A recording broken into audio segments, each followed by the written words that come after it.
Paramashivoham.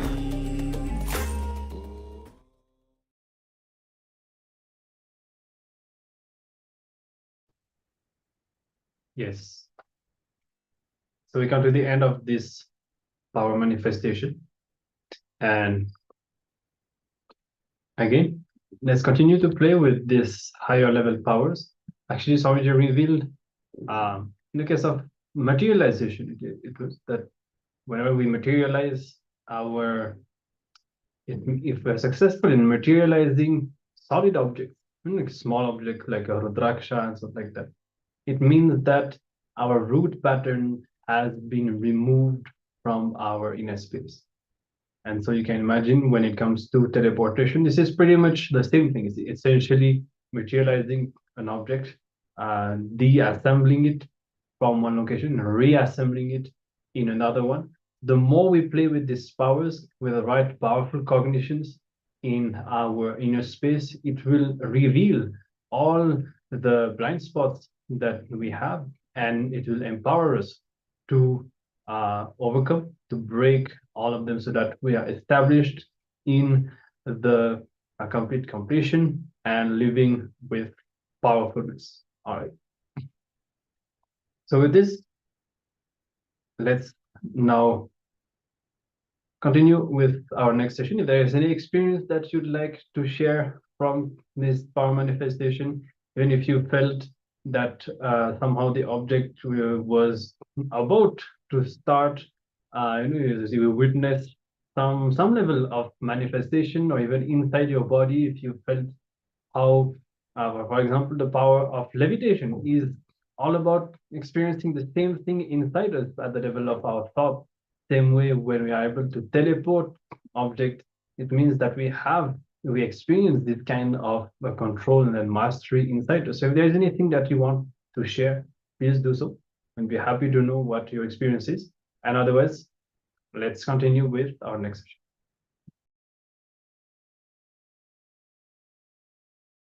Yes, we are going to enter into another segment where we are going to learn about the Vedic feminism and how to awaken the sacred divine feminine in us.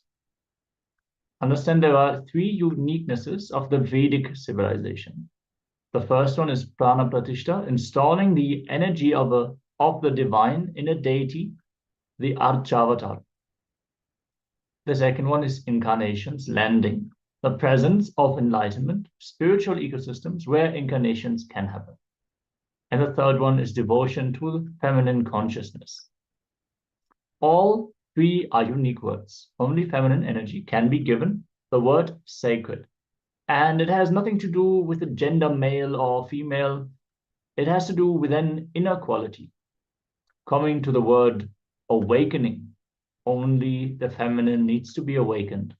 You already have so much masculine energy in you. The sacred feminine means extraordinary creativity in any field. In the Devi Mahatmyam, it says, Ya Devi Sarva Bhuteshu Matru Rupena Samstita Namastasye Namastasye Namastasye Namo Namaha.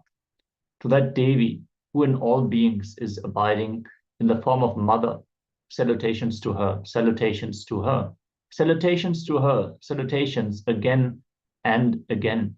In the Vedic tradition, there are shlokas which can directly lead you to enlightenment. One such technique is Chandi, Sapta. In Chandi, it is working on sound, just the phonetics, the chants, if you listen to them or chant them out loud. They call this as Sapta Sadi, the sacred 700 verses on Devi. That is the ultimate sound vibration. When you recite, you can feel inside your body the creativity getting expressed, the sacred feminine getting awakened. The whole body will feel the intense energy. Bliss always comes from the beyond as a gift. We can never experience bliss through any enjoyments or any such thing. And bliss we must be passively receptive in order to receive it and experience it. We should not be aggressive, should not be aggressively active for it, just receptive like a home. And to illustrate this whole concept of Vedic feminism, and there's a beautiful Leela from the life of Devi Meenakshi. And just recently we celebrated the Meenakshi Pattabhishekam and the Meenakshi Kalyana. Here's an opportunity to learn a bit more.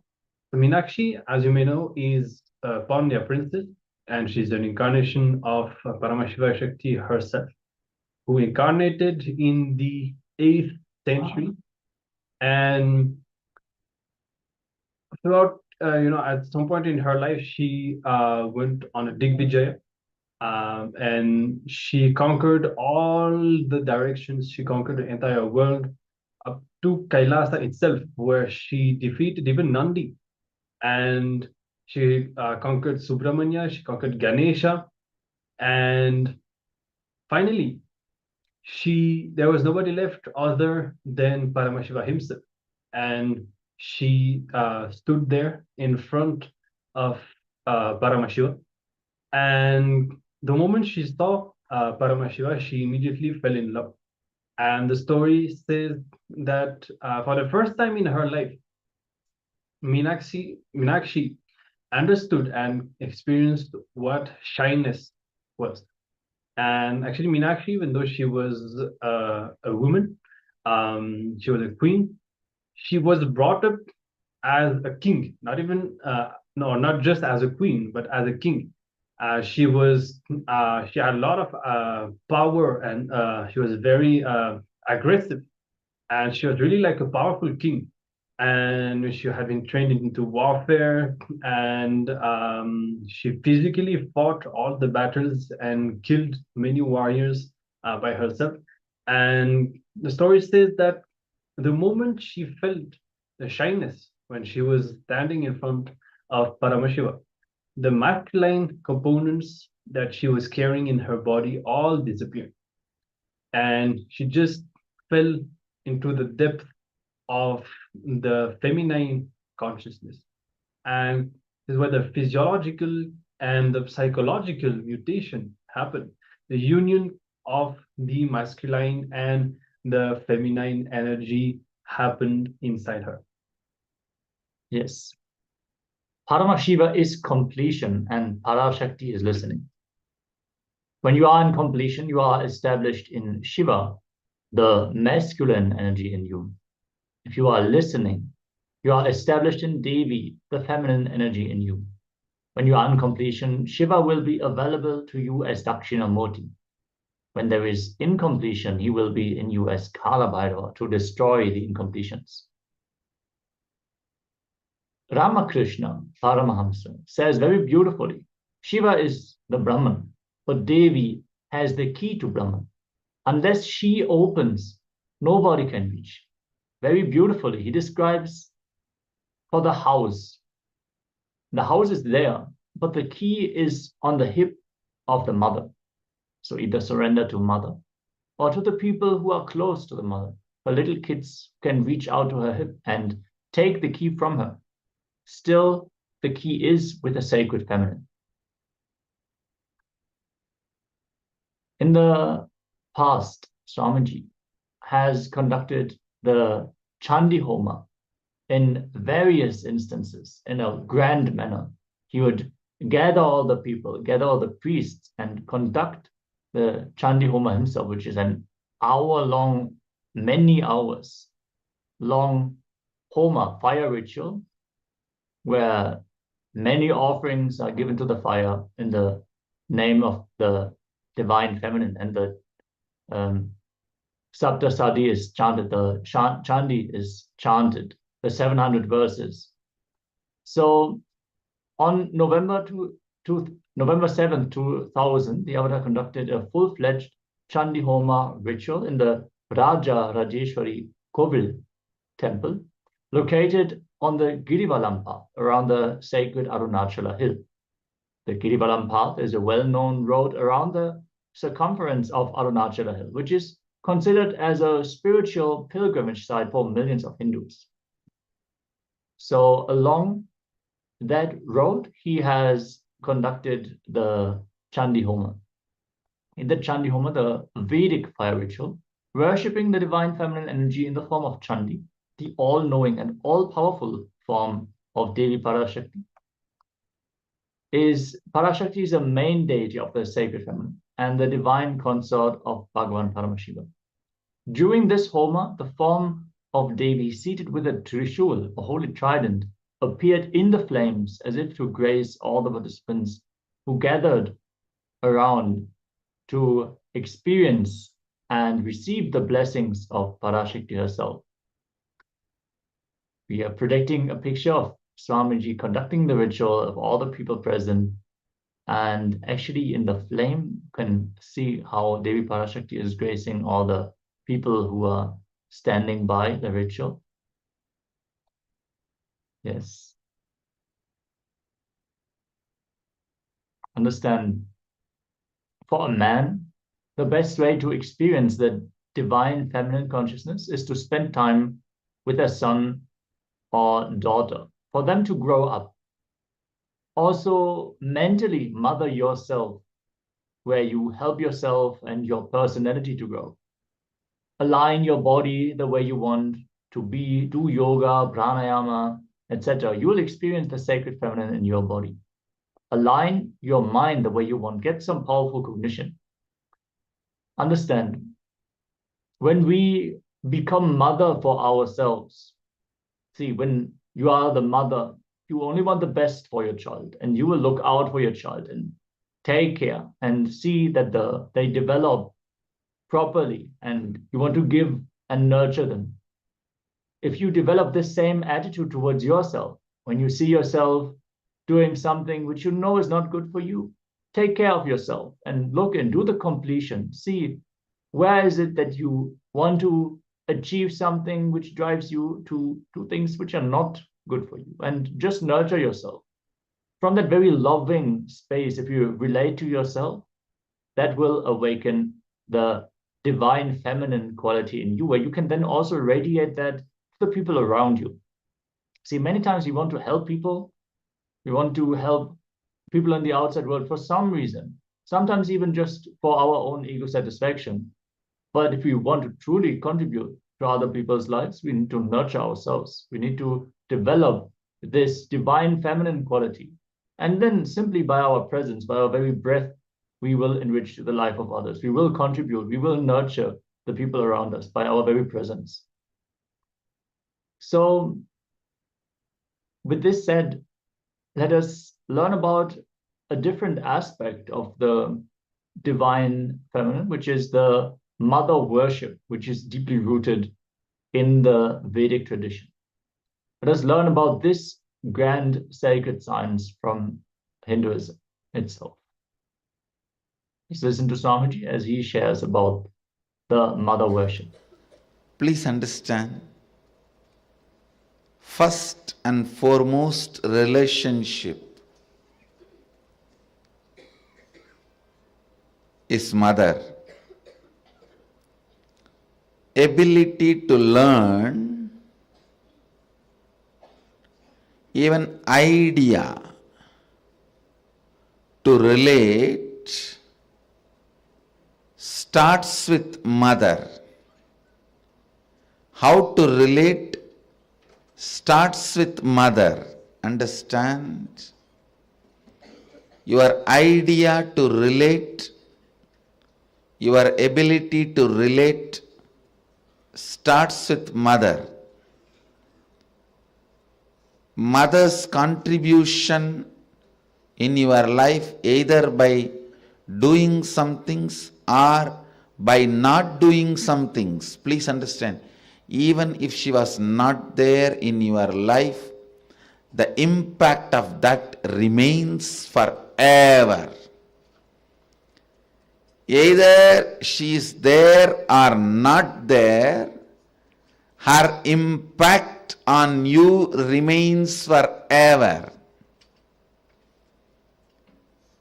If she was there, if she is there in a positive way, if she was not there,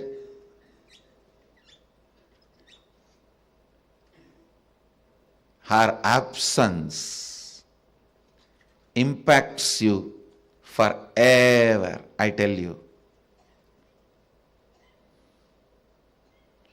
Mother is too important way to connect what you think as life.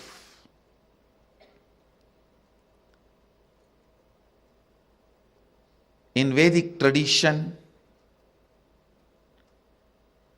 our rishis were aware. Your ability to connect with the mother should be directed to cosmos. It should inspire.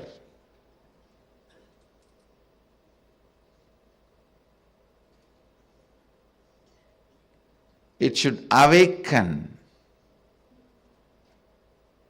your higher consciousness. It should inspire your higher consciousness to express through you. It should awaken your higher consciousness.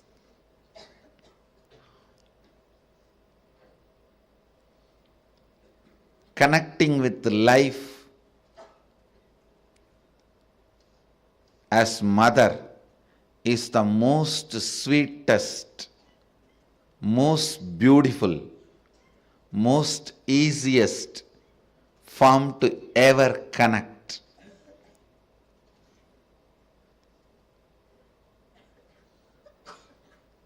Please understand, my childhood was full of spiritual experiences, amazing spiritual masters,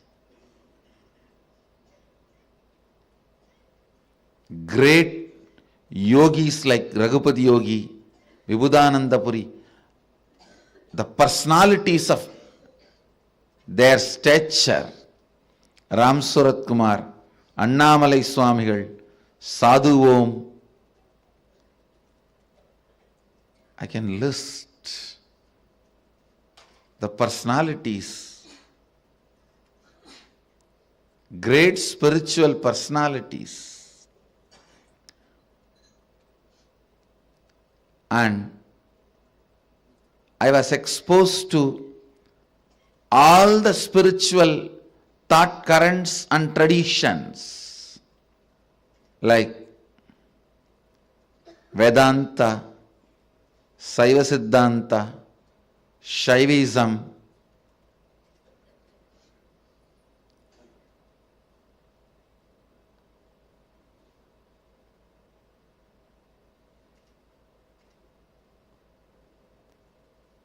even the thought currents of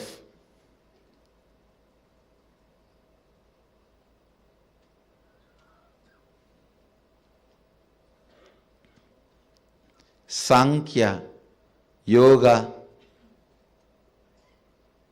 Nyaya Vaiseshika, Purvamimamsa, Uttaramimamsa,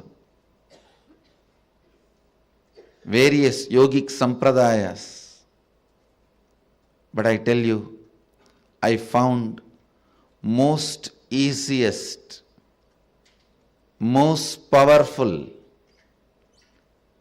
most inspiring, most exciting way to connect with life as the form of mother. It's mother worship. I myself chose. After being exposed to so many spiritual masters, experiences and philosophies, I tell you, if you want tremendous peace and healing in your inner space, choose mother worship.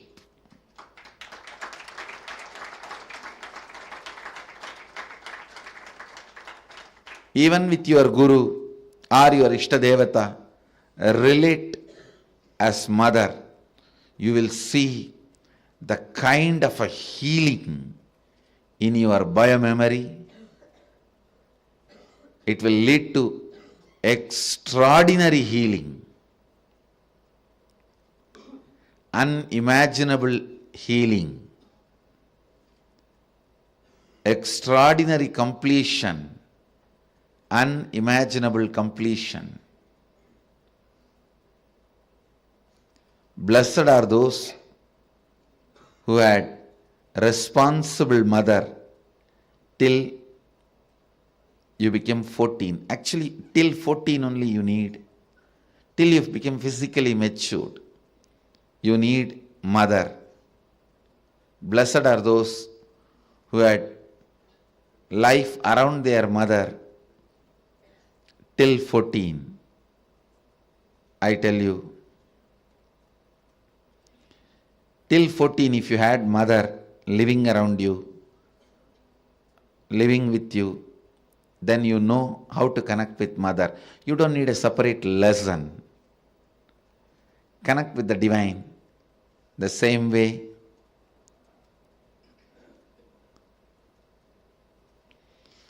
So much completion will happen to you. So much means really, really so much, I tell you.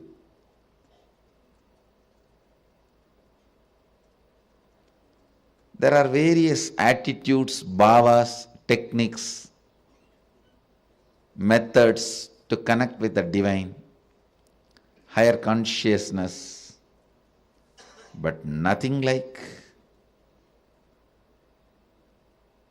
the Matrubhava, connecting with a mother. At least this 9 days, connect with the life as mother, the cosmic mother, I tell you.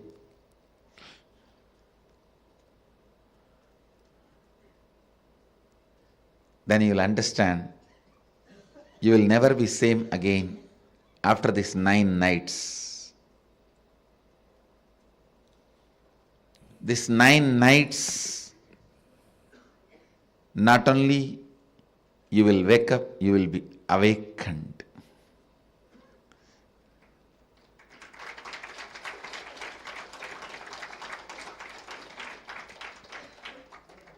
If you can connect with the life with the same attitude of connecting with your mother, and if you had incompletions with your mother, complete with that first.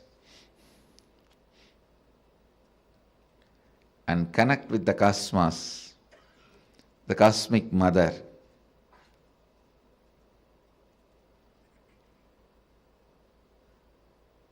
You will not just wake up, you will be awakened. I myself had a great mother, and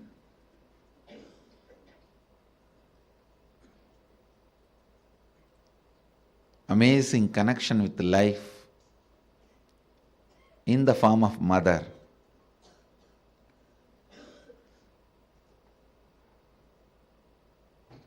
Even though I had darshan of different gods, goddesses,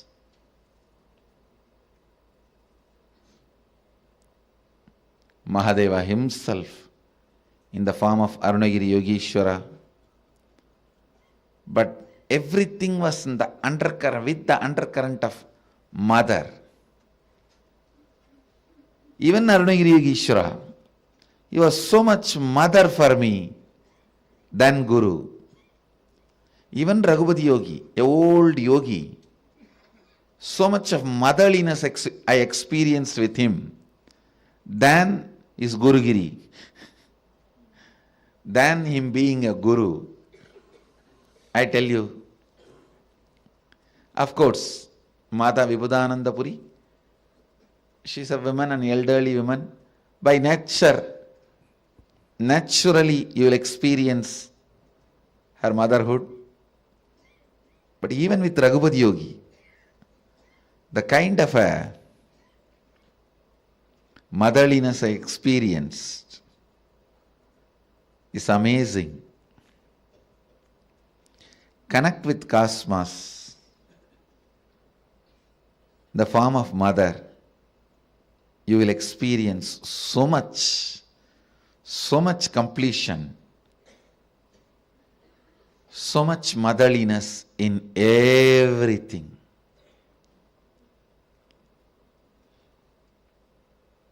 People will experience so much motherliness from you in everything, I tell you.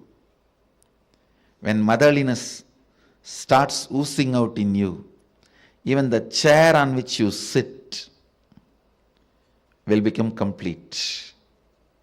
It won't feel the heaviness of you. It will feel you as a blessing. The ground on which you walk will feel blessed by the touch of your feet.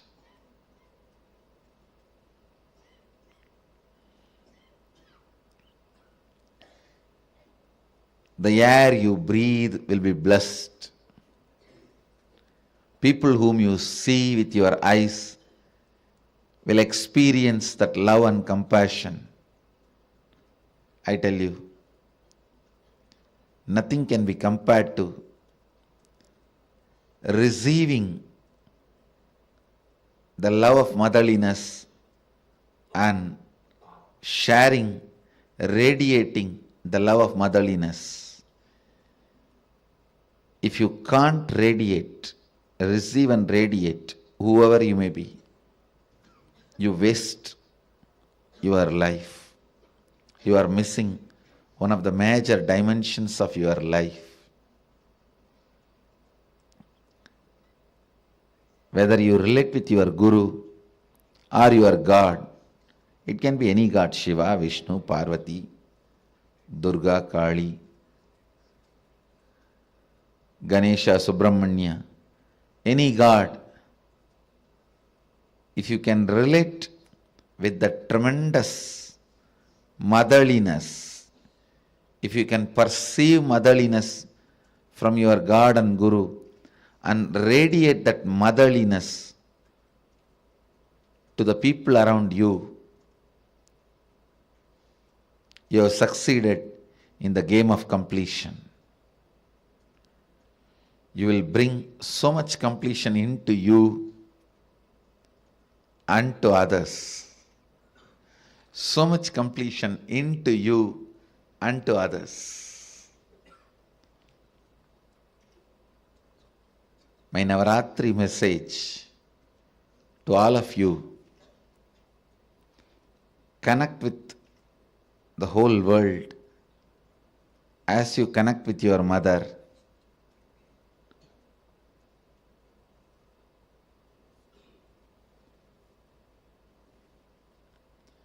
Be a child to life. Be a mother to people you are giving life. Be a child to the life to receive life in you.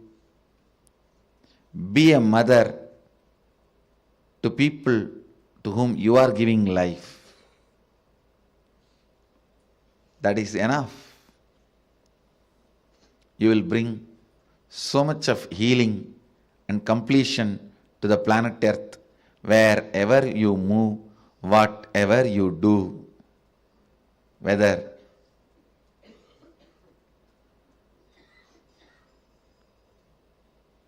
you are a professional, engineer, lawyer, doctor, politician, political leader, celebrity, spiritual leader, whatever you may be doing,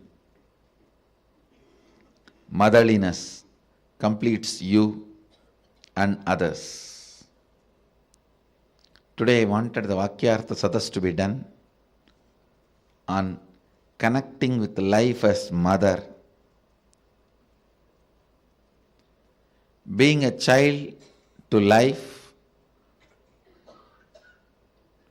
and being mother to the people you have to give life.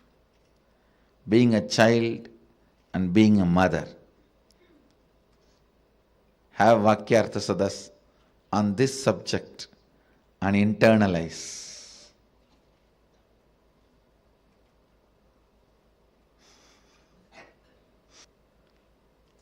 With this, I bless you all. Let you all radiate with integrity, authenticity, responsibility, enriching, causing, living Advaita, the eternal bliss, Nityananda. Thank you. Be blissful. Nityananda Dhyanapitham, Nityananda Nagar, off Mysore Road, Bidadi, Bengaluru. Phone 08027279999. www.nityananda.org, www.youtube.com/Life Bliss Foundation. Yes. And beautifully, Swamiji guides us to experience the divine feminine and connecting to the mother, for being a mother for ourselves, for others, and also being a child, knowing how to awaken these identities and bring this dimension of motherliness in our life is a very powerful thing that will awaken us and that will bring tremendous healing and tremendous powerfulness also inside us.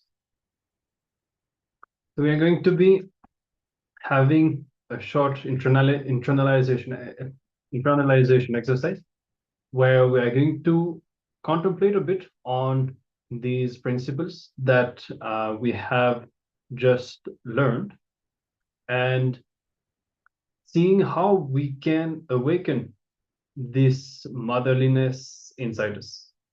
Yes, Ma Shukla Indananda is already ahead of the program, sharing, I feel like I want to be both mother and father. I think I'm mom and dad to my son already.